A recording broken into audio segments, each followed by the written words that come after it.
अस्सलामुअलैकुम। पंजाब यूनिवर्सिटी की admission date extend हो गई है, उस बारे में आपको इस वीडियो में बताऊंगी। पंजाब यूनिवर्सिटी ने एमए एमएससी के एडमिशन की तारीख बढ़ा दी है।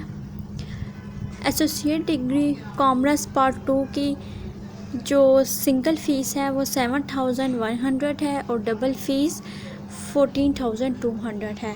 और डेट जो एक्सटेंड की है वो है 31 मई तक, 31 मई 2021। या 31 मई तक आप फ़ीस जमा करवा सकते हैं। एमए पार्ट 1 और एमए पार्ट 2 की जो एडमिशन डेट एक्सटेंड हुई है उसकी जो सिंगल फ़ीस है वो 6,315 है और डबल फ़ीस 12,630 है।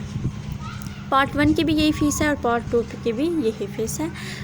और इसकी भी जो डेट एक्सटेंड हुई है 31 मई 2021 है सिंगल फ़ीस वाली डेट, और जो डबल फ़ीस वाली डेट है वो 7 जून है।